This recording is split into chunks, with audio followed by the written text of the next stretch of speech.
El enunciado del problema nos dice: ¿todas las parábolas cortan a los ejes?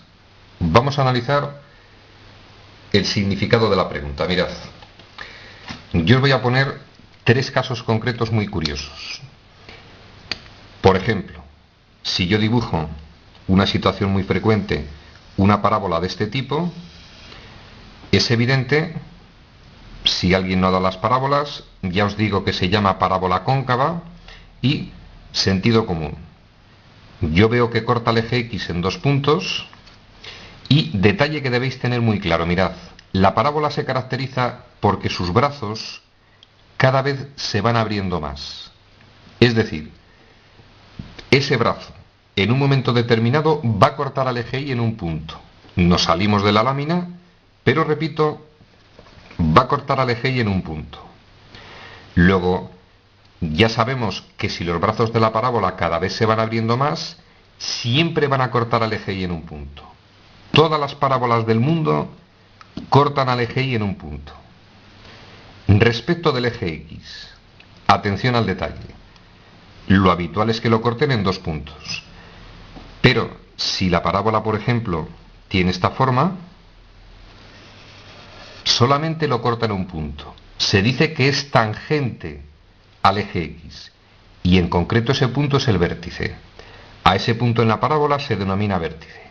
Y habría un tercer caso. Si la parábola tiene esta forma, evidentemente no va a cortar al eje de las X. Entonces, gráficamente, hemos llegado a la siguiente conclusión. Respecto del eje Y, todas las parábolas del mundo cortan al eje Y en un punto. Vuelvo a repetir, en este caso también está claro, ese es el punto donde corta, y en este caso se va abriendo cada vez más, va a llegar un momento en que corta el eje Y. Respecto del eje X, lo más habitual, que corte al eje X en 2 puntos. Siguiente posibilidad, que corte al eje X en un solo punto. Y tercera posibilidad, que nadie se sorprenda, que no corte al eje X. Este símbolo en matemáticas es existe, en este caso significa no existe corte con el eje X. Y es posible que a alguien le haya venido a la cabeza un detalle curioso. Mirad, si repasamos las ecuaciones de segundo grado, una ecuación de segundo grado es una expresión matemática, perdonad un segundito porque iba a meter la pata. Es una expresión matemática de esta forma: ax cuadrado más bx más c igual a 0. Si en vez de tener esta expresión tuviera esta otra, y igual a x cuadrado más bx más c, decimos que es la expresión analítica de una parábola. Si yo represento una expresión matemática de este tipo, me va a dar lugar a una parábola.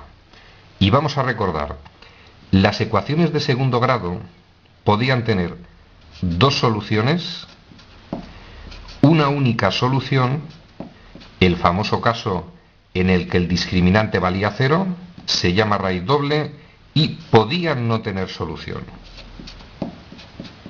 3 posibilidades. Relación matemática entre las soluciones de una ecuación de segundo grado y esto que estamos haciendo. Mirad, cuando una parábola o cualquier función del mundo, pero en este caso estamos hablando de la parábola, cuando una parábola corte al eje X, sea el punto que sea, en esos puntos la y siempre vale 0. Repetimos, si una parábola corta al eje X, por ejemplo este caso, en esos puntos la y vale 0. Siempre que una función corte al eje X, en ese punto la y tiene que valer 0. Luego, para hallar el corte de una parábola con el eje X, donde pone y ponemos 0 y se transforma en una ecuación de segundo grado.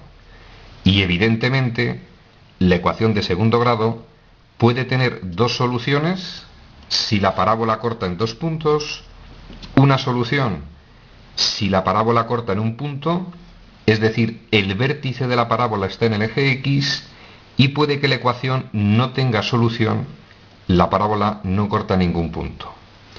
Y respecto del eje Y, Si una parábola corta al eje Y, por ejemplo en este caso, la X tiene que valer 0. Todas las parábolas del mundo cortan al eje Y. Justificación matemática, mirad. Si esta es la expresión analítica de una parábola y quiero hallar dónde corta el eje Y, hemos dicho que en esos puntos la X vale 0. Si yo sustituyo la X por 0, desaparecen esos términos que contienen X y me queda que la Y es igual al término independiente. Todas las parábolas cortan al eje Y en el valor de C, en el término independiente. Consiguientemente, todas las parábolas van a cortar siempre en un solo punto al eje Y. Ejercicio resuelto.